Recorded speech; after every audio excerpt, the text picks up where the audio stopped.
이 5장은 4장에 연속해서 4장 5장이 다 하늘 보좌의 모습을 이야기하는 겁니다. 하늘 보좌. 4장에 보면 하늘에 열린 문이 있는데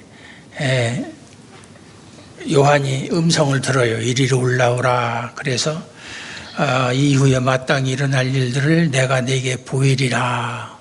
그렇게 해서 이제 성령에 감동되어서 이제 하늘에 올라갔다는 얘기죠. 어떤 사람들은 이 구절을 어떻게 해석하느냐 하면 유체 이탈, 육체는 땅에 있고 영이 빠져나가서 하늘나라로 갔다 이렇게 얘기하는데 그런 건 아니에요. 그건 참 위험한 해석입니다. 요즘에 소위 관상기도라고 하는 레노바레라고 하는 것이 유행인데 요새는 조금 시들해졌는데 그것이 뭐냐면은 기도를 하다 보면 내 영이 내 육체를 빠져나가서 자유롭게 가고 싶은 곳을 마음껏 갈 수 있다. 그래서 하나님이 계신 곳도 가고 여기도 가보고 저기도 가보고 할 수 있다. 그것은 동양의 신비적인 종교나 샤머니즘에서 나온 이야기입니다. 그것은 성경적인 기독교와는 전혀 상관없는 이야기들이에요. 그런데 큰 교회에 이름 있는 목사님들이 그런 일을 하는 분들이 많이 있어요. 그러니까 성도들은 그렇게 유명한 목사님이 하니까 그게 좋은 거 아닌가 이렇게 따라가는데 목사를 보고 따라갈 것이 아니라 성경에 기록된 하나님의 말씀을 보고 판단을 하고 분별을 하고 믿을 것은 믿고 안 믿을 것은 안 믿어야 되는 거예요. 그런 분별력이 여러분들에게 있으시기 바랍니다. 하늘에 올라가 보니까 보좌가 있어요. 거기 하나님이 앉아 계시는 거예요. 이것은 상징이라고 그랬죠. 실제로 하나님이 앉아 계신 의자가 있고 하나님이 앉아 계시기, 하나님은 영이시기 때문에 눈에 보이질 않아요. 눈에 보이지 않는데 무슨 보좌에 앉아 있고 그러겠어요. 그건 하나의 상징이다. 요한계시록에는 상징이 아주 많습니다. 그래서 이 상징이 많다 보니까 이 상징을 가지고 해석하는 것도 너무나 많은 사람들이 자의적으로 해석을 해요. 자기 마음대로 해석을 해서 하나님의 말씀과 상관없는 아전인수격으로 해석을 하다 보니까 이단에 많이 넘어갑니다. 특히 신천지에 있는 사람들이 무기로 삼는 게 요한계시록이에요. 요한계시록. 그래서 이 큰 교회 목사들한테 공문을 보냅니다. 요한계시록을 가지고 서로가 토론하자. 누가 더 성경을 바르게 해석하는가. 이렇게 합니다. 근데 만약에 그 토론에 응한 사람도 없어요. 없는데 큰 교회 몇천 명, 이렇게 몇만 명 되는 교회 목사만 꼭 물을 물고 들어져요. 만약에 토론을 여태까지 한 적은 없지만 하면 누가 이기겠습니까? 누가 이기겠어요? 신천지가 이기죠. 왜요? 무조건 우기니까. 그게 신천지의 성경 해석이라고 하는 것을 제가 잠깐 살펴보니까 참 가당치 않은 것이 여기 보면 일곱인이라는 게 나오잖아요. 일곱인이 뭐냐? 그것은 하나님의 말씀이다. 일곱인이라는 것은 도장인자예요. 도장이에요. 7군데를 도장을 찍어서 봉해놨다는 얘기예요. 그것이 하나님의 말씀이 아니라 인봉된 두루마리 안에 쓰여져 있는 것이 하나님의 계획이고 말씀이에요. 그게 하나님의 말씀이다. 그리고 10장 12절인가 13절에 보면 요한한테 천사가 이 두루마리를 받아 먹으라. 그래서 두루마리를 받아 먹으니까 입에서는 쓰나 그 씹어서 삼키고 나니까 배에서는 달달하는 말씀이 있거든요. 그 말씀을 어떻게 해석하느냐면 그 받아 먹은 사람이 어느 한 목자라는 거예요. 그게 이만희를 두고 하는 소리예요. 그게 이만희라는 말은 아니지만 그 소리 하려고 그러는 거예요. 그래서 그것을 받아먹고 내가 모든 민족에게 예언하여야 하리라. 이만희가 그렇게 한다는 거예요. 그러니까 그렇게 교묘한 방법으로 성도들을 미혹하는데, 문제는 그걸 읽어본 일반 성도들이 뭐라고 얘기를 하느냐면, 그냥 기성교에서 하는 말보다 이 해석이 더 그럴 것 같다, 이렇게 생각하는 거예요. 그러니까 넘어가는 거죠. 좀 성경을 조금만 자세히 읽어도 이것이 틀렸다. 그리고 여기서 이제 일구병이 나오잖아요. 일구병이 나오는데, 일구병은, 일곱이라는 것은 완전한 숫자다. 그랬는데 또 요한계시록에 보면 용의 머리에 뿔이 7개다. 그러면 그것도 일곱이라고 그랬으니까 완전 수냐? 악한 용인데 그렇게 이제 주장을 해요. 맞아요. 그것도 완전한 수예요. 왜냐? 용이 하나님을 흉내내는 거거든요. 그러니까 하나님에게 있는 것을 그대로 흉내내는 거예요. 능력이야 하나님께 미치지 못하지만, 그런 것을 표면적으로 해석을 해서, 그러면은 어떻게 악한 용과 하나님을, 그 하나님이 가지고 있는, 예수님이 가지고 있는 일곱영이 그 일곱이라는 숫자가 완전하다고 할 수 있느냐? 참 무식하다고 하기도 그렇고 참 답답한 소리죠. 그런데 듣고 보면 그럴듯 하잖아요. 하나님이 완전하다는 말은 우리가 이해할 수 있지만, 악한 자, 용, 사탄 또는 마귀, 이런 존재가 완전하다 그러면은 그건 이해하기가 어렵다. 그래서 우리가 보통 삼위일체 하나님이라고 그러잖아요. 성부, 성자, 성령. 사탄도 삼위일체가 있어요. 사탄도 꼭 하나님이 하는 걸 흉내내는 거예요. 그래야 사람들이 넘어오죠. 사탄, 성부를 대신하는 게 사탄이에요. 그 다음에 성자를 대신하는 게 뭐예요? 적그리스도예요. 적그리스도. 그 다음에 성령을 대신하는 게 거짓 선지자들이. 그런 식으로 하나님을 흉내내야 사람들이 미혹을 당하니까 그 사람들의 약점을 이용하는 거예요. 정신 바짝 차려야 돼. 제가 초두에 말씀드렸지만 요한계시록도 서신서의 하나다. 특별한 책이 아니다. 다만 상징이 많이 있어서 좀 해석하는데 어려움은 있지만, 이걸 자세히 읽어보면 이 요한계시록은 말이죠, 구약성경 에스겔 1장부터 3장, 시간상 다 읽어드릴 수는 없고, 다니엘서 7장 9절부터 13절, 그 다음에 이사야 6장 이하에 나오는 말씀을 다시 재현하는 거예요. 거기도 똑같은 보좌가 보이고 네 생물이 보이고 그런 심판이 나타나고 다 그래요. 그러니까 그런 것을 알고 있으면 요한계시록을 해석하는데 큰 어려움이 없는데, 여러분들이 평소에 에스겔이라든가 다니엘이라든가 이사야 별로 많이 안 읽어보신 것 같아요. 제 생각이 틀리면 더 좋고요. 오늘 말씀을 보니까 내가 봄에 보좌에 앉으시니 오른손에 두루마리가 있다. 계속 연속되는 사건이에요. 오른손에 또는 오른편에, 오른편이라고 하는 말이 더 좋아요. 그럼 항상 하나님이 오른손에 두루마리를 계속 들고 있느냐, 그런 것보다도 하나님의 오른편에 일곱인으로 봉한 두루마리, 책이죠. 책이 있다.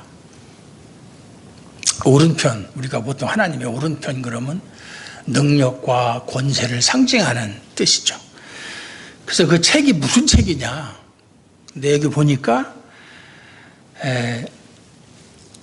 안탁으로 써있다. 안과 박스로. 요즘 말로 말하면 양면 인쇄되어 있는 책이다. 책이 이런 책은 아니에요. 옛날에는 두루마리로 가로로다가 길게 뭐 양피지나 이런 거 만들어서 거기다 써가지고 둘둘둘둘 말았는데 보통 한쪽 면만 쓰거든요. 성경 사본이 뭐 신해선 사본이나 뭐 이런 쿰난 사본이나 사본 발견된 거 보면 한쪽만 써 있어요. 그런데 이 책은 양쪽으로 써 있다. 빽빽하게. 왜? 이 뜻이 있어요. 왜 양쪽으로 써 있냐? 이 책이 무슨 책이냐면 이제 6장부터 시작되는 심판에 대한 내용이 기록된 책이에요. 심판의 책이에요. 그러니까 하나님께서 이 세상을 심판하시는 것은 하나님이 창조 전에 미리 계획하시고 다 하나도 남김없이 빠짐없이 부족함 없이 하나님의 계획대로 모든 것이 되어진다는 뜻에서 안팎으로 쓰여졌다. 그렇게 이야기하는 거예요. 그런데 일곱인, 우리가 보통 뭐 이렇게 중요한 편지를 보낼 때 편지 봉투에다 넣고 도장을 찍는 사람도 있긴 있더라고요. 아니면 거기다 한자로다가 뭐 봉함한다 할 때 함자 이렇게 쓰기도 하고 그러는데 도장을 7번 찍었다. 이것은 뭐냐면 하나님의 절대적인 계시다. 이건 누구도 뗄 수가 없다. 이걸 볼 수가 없다. 보도록 허락하지 않으셨다. 그 말이에요. 또 보니까 힘있는 천사가 큰 음성으로 외치기를 누가 그 두루마리를 펴며 그 인을 떼기 합당하냐. 인을 떼야 두루마리를 펴죠. 두루마리를 피는 게 먼저가 아니라 그 인봉을 떼야 두루마리를 볼 수가 있죠. 성경은 이렇게 어떤 그 효과를 극대화시키기 위해서 앞뒤로 순서를 바꿔서 이야기하기도 해요. 하늘 위에나 땅 위에나 땅 아래에 능히 그 두루마리를 펴거나 보거나 할 자가 없더라. 사도 요한이 보니까 하늘에 있는 뭐 천사들이든 뭐 24 장로든 뭐 하늘에 이미 죽어서 먼저 하늘에 올라간 성도들이든 누구든 또는 땅 위에 현재 살고 있는 사람 또는 땅 아래, 그러니까 뭐 어떤 사람은 땅 아래는 그 지옥에 간 사람들을 말한다. 이렇게 이제 구분해서 이야기하는데 이렇게 성경을 해석할 때 단어 하나하나 해석하면 이게 또 골치 아파요. 그렇게 하지만 핵심만 알고 있으면 돼요. 핵심만. 그래서 5장도 말이죠. 어떤 목사님은 5장을 막 5번, 6번 나눠서 설교하는데 10번은 못 나눠요. 그렇게 하다 보면 나중에 성도들이 헷갈려가지고 이게 무슨 소리를 들었는지 기억이 나질 않아요. 그래서 5장에는 이런 내용이다. 이렇게만 알고 있으면 되는 거예요. 그래서 결국은 하늘 위에나 땅에나 땅 아래 하는 것은 모든 피조물들 가운데 그 말이죠. 어떤 피조물이라도 하나님의 두루마리를 펼 수 있는 사람, 그 인을 떼고 펼 수 있는 그런 사람이 없더라. 그런 존재가 없더라. 그래서 사도 요한이 울었다 그랬어요. 4절에 보니까 크게 울었다. 대성통곡했다 이거죠. 왜? 그거 안 보면 그만이지. 그걸 왜 요한이가 그걸 대성통곡할 일이 뭐가 있어요? 근데 1장 11절에 보면 이르되 내가 보는 것을 두루마리에 써서 에베소, 서머나, 보가모, 두아디라, 사대, 빌라델피아, 라오디게아 등 7교회에 보내라 하시기로. 처음에 예수님이 나타나셔서 사도 요한한테 내가 지금부터 보는 것을 다 기록해서 아시아에 있는 7교회, 결국은 이 지구상에 있는 모든 교회들에게 보내라. 그런 사명을 받았는데 그걸 누가 그 두루마리에 인봉을 떼고 그걸 읽어줘야 그 내용을 알 텐데 그렇게 안 하면 모르잖아요. 그러니까 주님께 받은 사명은 있는데 그 사명을 감당할 길이 없어요. 현재는. 그래서 대성통곡한 거예요.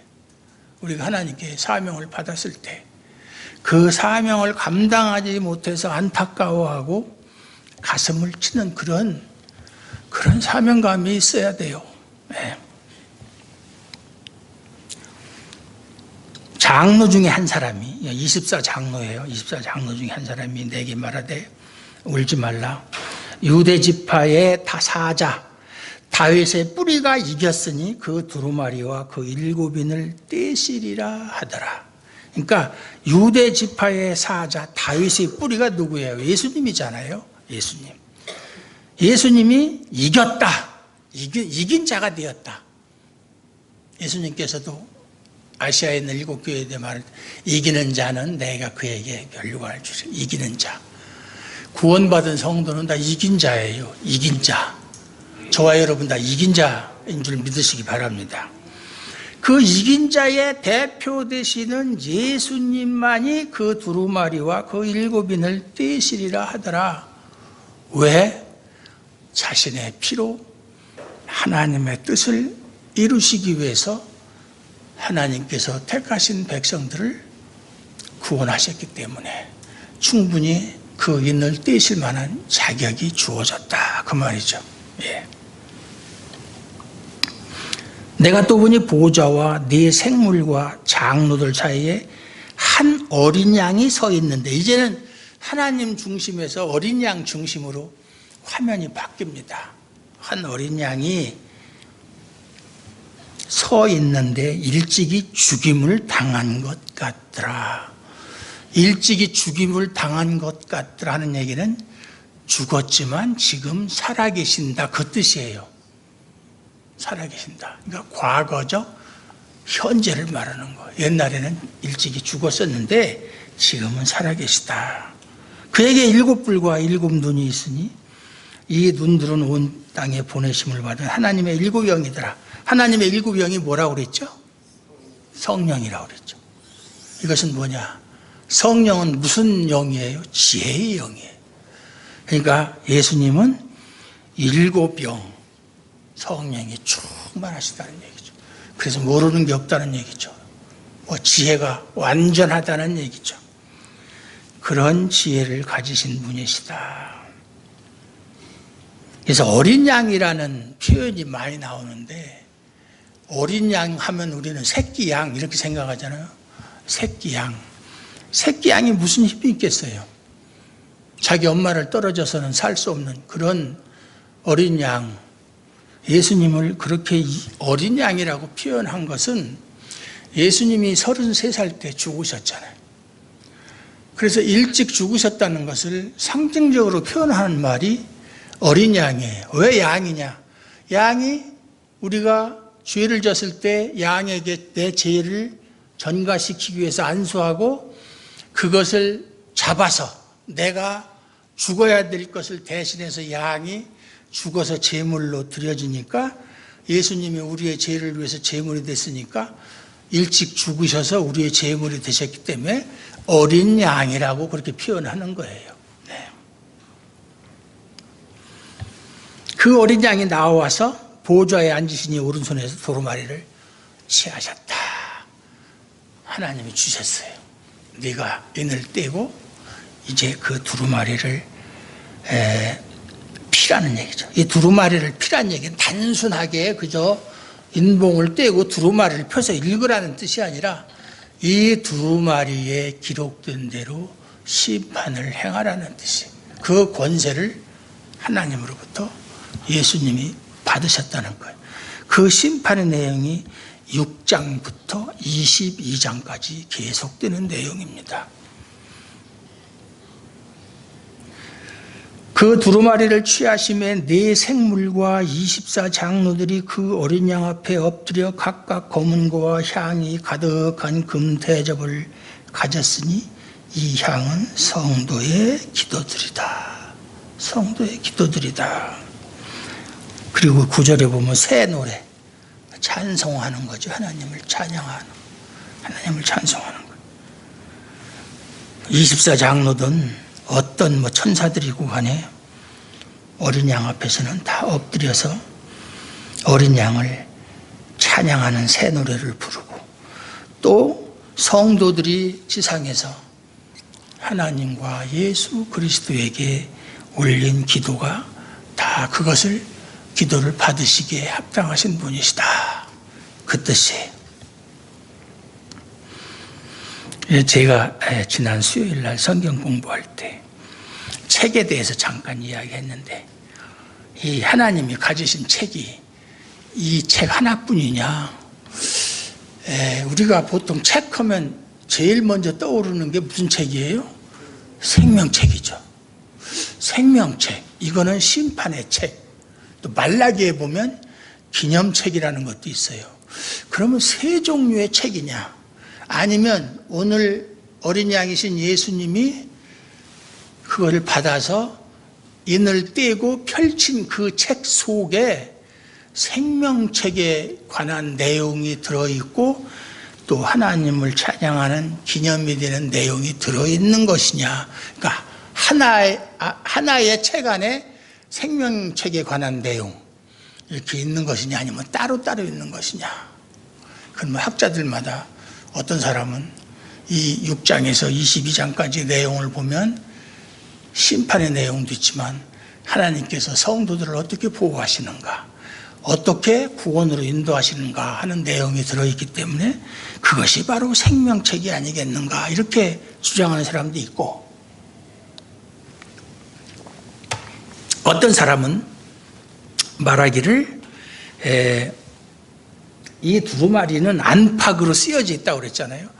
6장부터 22장까지의 심판에 대한 내용, 교회를 보호하시는 또 하나님, 구원하시는 그렇게 환난과 핍박과 뭐 어떤, 아까도 얘기했지만 전쟁, 기근, 뭐 폭풍이 몰아치고 뭐 핵무기가 떨어져도 결코 하나님은 자신의 택한 백성들을 하나라도 잃지 않는다, 그걸 보호하신다, 그런 내용이 들어있기 때문에 생명책이 별도로 있는 게 아니다, 이렇게 주장하는 사람이 있고, 어떤 사람은 또 이것은 심판에 대한 책이고 생명책은 따로 있다, 생명책에는 단지 이름만 기록되어 있다, 그 사람의 행위는 기록되어 있지 않다.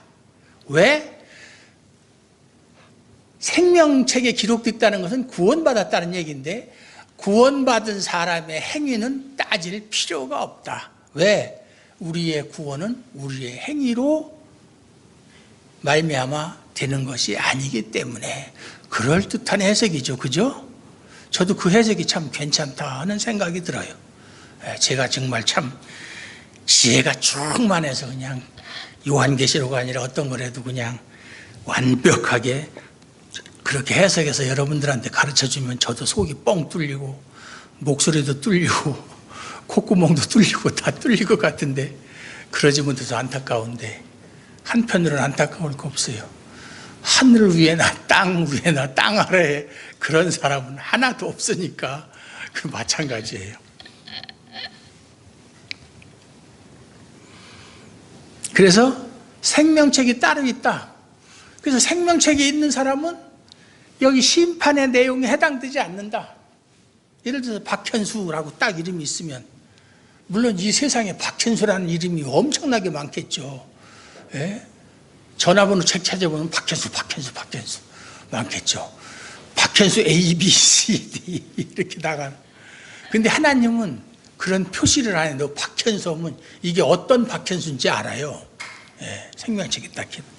그런데 그 박현수에 대한 행위를 심판에 대한 책에서 찾아보면 태어나서 지금까지 살면서 뭐 이것도 했고 이런 일도 했고 저런 일도 했고 남에게 속이기도 했고 또 마누라하고 싸우기도 했고 뭐 애들한테 그냥 윽박지르기도 했고 뭐 별일이 다 있을 거예요.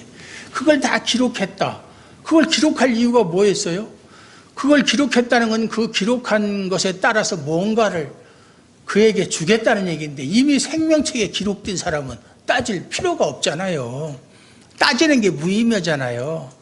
그래서 결국은 무슨 얘기냐면, 구원이라고 하는 것은, 생명책에 이름이 오른다는 것은 나의 행위와는 전혀 상관이 없는 전적인 하나님의 은혜다 하는 것을 말씀하시는 것이다. 믿습니까? 그거예요. 감사한 거예요. 여러분이 행위로 생명책에 이름을 올려야 되겠다? 그렇게 생각하고 내가 열심히 해서 내 이름이 생명책에 기록되도록 해야지. 그렇게 생각한다면 그건 하나님을 모독하는 거예요. 왜 그럴까요? 여러분이 태어나기도 전에 이미 생명책에 구원받을 사람 이름이 다 기록되어 있어요.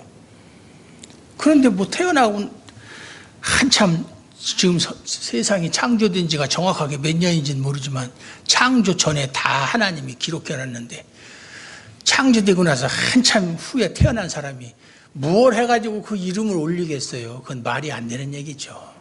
안 되는 얘기예요. 그래서 6장부터 22장까지는 왜 세상의 심판을 받아야 되는가? 왜 하나님은 이 세상을 심판하시는가? 무엇 때문에? 무엇이 하나님의 마음에 들지 않기에 세상을 심판하시는가? 이걸 우리가 알 수 있고, 그런 가운데서도 하나님은 무엇 때문에 나를 사랑하셔서 생명책에 내 이름을 기록해 놓았을까?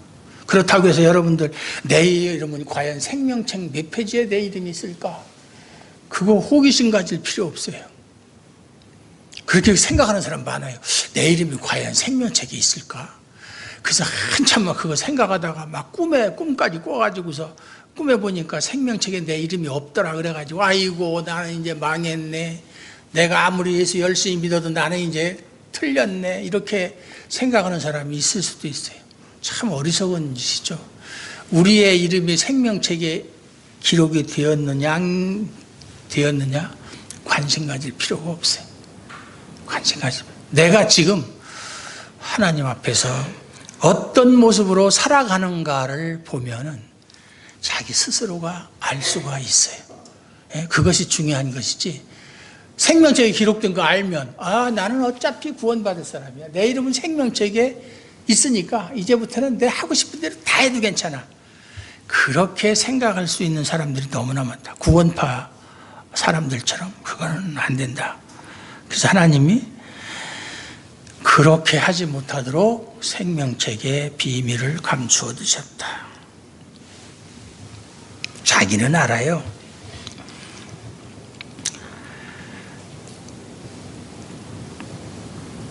그들이 새 노래를 불러 이르되 두루마리를 가지시고 그 인봉을 떼기 합당하시도다. 일찍이 죽임을 당하사 각 족속과 방언과 백성과 나라 가운데, 그러니까 모든 나라 모든 백성 가운데서 사람들을 피로 사서 하나님께 드리시고, 이것은 이제 구원의 보편성을 얘기하는 것이죠. 구원받는데 뭐 한국 사람만 구원받고 중국 사람은 구원받는 게 아니라 이 세상에 사는 어느 민족 누구에게나 복음이 전파되고 그 전파된 복음을 듣고 믿는 사람은 다 구원을 받기 때문에 그걸 구원의 보편성이라고 그러는 거예요. 구원의 보편성. 그리고 구원은 누가 받습니까? 하나님의 택한 백성만 받잖아요. 그것을 구원의 특수성이라고 그러는 거예요. 구원의 두 가지 성격이 보편성과 특수성이에요. 그들로 우리 하나님 앞에서 나라와 제사장들을 삼으셨으니 그들이 땅에서 왕노릇하리로다. 이 왕노릇하리로다 그러니까 그냥 이 세상의 임금처럼 백성들 위에 군림하고 그들을 다스리고 그들을 부려먹고 그런 왕노릇이 아니에요. 그건 세상에서의 왕이나 그렇게 하는 것이지, 하나님 나라에서 왕노릇은 예수님처럼, 예수님이 만왕의 왕이신데 그는 사람들에게 섬김을 받으려 하시지 않고 오히려 섬기려 하고 자기 목숨을 많은 사람의 대속물로 주셨잖아요. 그게 진정한 왕이에요. 하나님 나라의 왕은, 교회의 왕은 다른 사람을 섬기는 사람이 왕이에요. 믿습니까? 예. 내가 또 보고 들음에 보좌와 생물들과 장로들을 둘러선 많은 천사의 음성이 있으니 그 수가 만만이요 천천이라.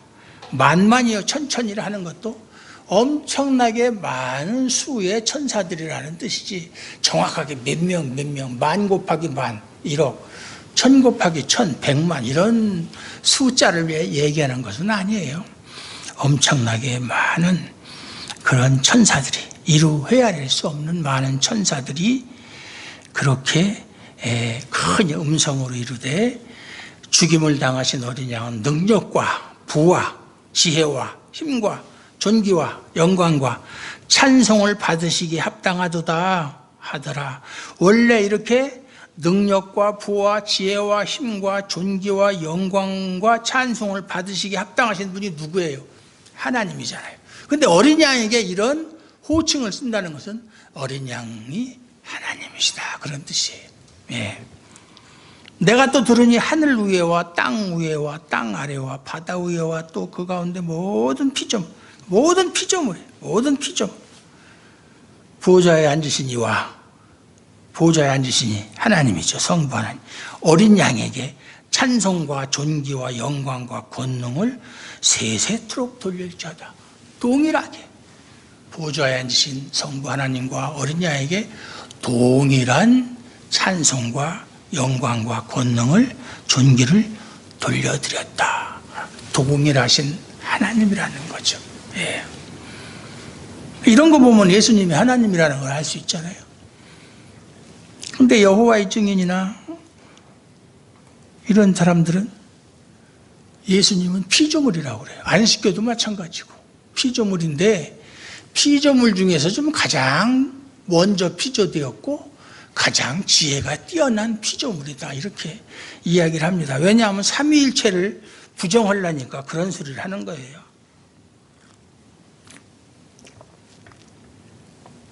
네 생물이 이르되, 이 네 생물도 살아있는 존재를 대표하는 거예요. 살아있는 존재, 모든 피조물, 살아서 숨쉬는 모든 생물, 그러면 사람도 포함되고 또 식물도 포함되고 뭐 다 포함되는 거예요. 살아있는 존재는. 왜? 모든 것은 하나님이 창조하신 것이니까 하나님의 소유물이고 하나님께 당연히 영광을 돌려야 되는 존재들이. 아멘하고 장로들은 엎드려 경배하더라. 우리가 신앙생활을 하면서 신앙생활을 하는 사람들이 가장 기본적으로 갖춰야 될 것이, 제가 항상 그거를 생각하고 있는데, 먼저 나는 예수를 믿고 구원을 받았다. 하나님의 은혜로 나는 구원을 받았다. 나를 위해서 예수님이 십자가에서 못 박혀 피 흘려 돌아가셨으니까 그 피로 말미암아 나는 하나님께 구원을 받았다. 이렇게 이제 많은 사람들이 말은 하고 난 그걸 믿는다, 그렇게 이야기를 하는데, 그 전에 우리 인간이 꼭 깨달아야 될 게 있어요. 그게 뭐냐? 인간의 정체성이에요. 나는 본래 누구였는가? 누구예요? 아담이 에덴 동산에서 범죄하기 전에는 하나님과 아주 그냥 막힘없는 교제, 만나고 싶으면 아무 때나 만날 수 있고, 예? 하나님이 계신 곳에 아담도 있고 아담이 있는 곳에 하나님도 계시고, 그렇게 정말 뗄래야 뗄 수 없는 관계로 그렇게 지내셨어요. 그러다가 아담이 범죄한 이후에 하나님께서 아담을 에덴 동산에서 내어 쫓으셨어요. 그리고 생명나무에 접근하지 못하도록 그룹들과 두루도는 화엄검으로 에덴 동산 지키게 하셨어요. 에덴 동산하고 이제 상관이 없는 존재가 되어버렸다. 버림받은 존재가 되었다. 하나님의 진노의 존재가 되었다. 저주받을 존재가 되었다. 그게 원래 우리 모습이에요. 원래 우리 모습이에요. 근데 그거는 사람들이 잘 몰라요. 그저 뭐 이렇게 살다가 어떻게 다 전도받고 내가 교회 나가서 예수 믿고 나 구원받았다, 이렇게만 생각해요. 자기가 얼마나 하나님의 진노의 대상이었는지, 얼마나 하나님 앞에서 소망도 없고 바랄 것도 없고 영생도 없고 그저 멸망하는 길밖에 없다는 그런 처절한 존재였다는 것을 잊어버리고 산다, 이 말이죠. 물론 지금은 이제 그런 상태에서 구원을 받았으니까. 근데 그걸 철저하게 깨달은 사람이 구원받았을 때의 그 감격과 그거를 알지 못하는 사람이 구원받았다, 예수를 믿으면 누구든지 구원을 받습니다 라고 해서 믿습니까? 아멘, 나 구원받았다, 이렇게 생각하는 사람하고는 살아가는 방식이 다릅니다. 다를 수밖에 없어요. 자기가 그렇게 철저하게 죄인이 없고 사도 바울의 말처럼 죄인 중에 계수고 정말 벌레만도 못하고 지렁이만도 못하고 그런 존재가 나였었다. 내가 그랬었다. 그런데 하나님의 은혜로 내가 아무것도 한 것도 없고 또 내가 한 것과 상관없이 하나님이 나를 구원하셨다 라는 것을 깨닫게 되면 그 사람은 그때부터 자기 중심적으로 세상을 살지 않아요. 하나님 중심적으로. 그러니까 자기를 부인하는 삶을 저절로 살아가게 되어 있고 예수님 따라서 좁은 길 마다않고 따라가는 그런 삶을 살 수밖에 없는 거예요. 그런데 그런 감격, 여러분 그런 감격을, 구원의 감격을 얼마나 깊게 느껴봤습니까? 제가 옛날에도 그런 얘기했지만 밤에 자다가 내가 만약 아직도 예수님을 모르고 내가 하나님께 구원받은 자 되지 못하고 아직도 하나님의 진노 가운데 있다면 내 결말이 어떻게 될까 그거 생각하면 자다가도 벌떡 일어나죠. 그런데 하나님이 나를 구원하셨다.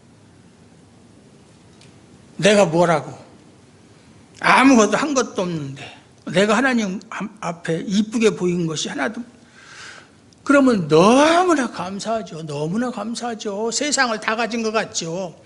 이런 감격이 있어야 된다 이 말이에요. 이런 감격이. 근데 요즘에는 그런 감격이 있는 신자들이 많지 않아요. 그러다 보니까 구원받았다고 하는 사람들이 모여있는 교회 안에 분란이 있고 서로 시기 질투가 있고 끊이질 않아요. 세상과 다를 바가 없어요. 이게 교회냐? 아니다 이 말. 그런 벅찬 감격을 깨달은 사람들이 모여있는 곳이 참 교회예요. 믿으시기 바랍니다. 그래서 우리 주아람교회가 그런 교회, 이 마지막 시대에 비록 숫자는 얼마 안 되지만 그거 중요하지 않아요. 참 교회로서 하나님께 인정받는 교회로 늘 하나님의 은혜를 깊이 깨달으면서 살아가는 그러한 교회가 되시기를 주님의 이름으로 축원합니다. 하나님 아버지 감사합니다. 오늘도 하나님의 은혜 가운데 이렇게 하나님 앞에 예배를 드리게 되었사오니 얼마나 감사한지요. 우리가 얼마나 하나님의 은혜를 입은 자인 줄을 다시 한번 생각합니다. 우리가 무엇이건데 우리를 이토록 대우하시며 천사보다도 더 높은 존재로 존귀한 존재로 대우하시고 많은 사람들은 지금도 멸망으로 달려가고 있는데 그 중에서 우리를 특별히 선택해서 하나님의 자녀로 삼으시고 나라와 제사장으로 삼으시고 영원토록 왕노릇 할 수 있도록 은혜 주시니 감사합니다. 이러한 은혜가 이러한 감격이 항상 충만하게 하옵시고 떠나지 말게 하옵소서. 그래서 서로가 섬기며 서로의 짐을 나눠지고 다 나보다 남을 낮게 여기고 섬기는 그러한 교회 되게 하여 주시옵소서. 예수님의 이름으로 감사드리옵고 기도하옵나이다. 아멘.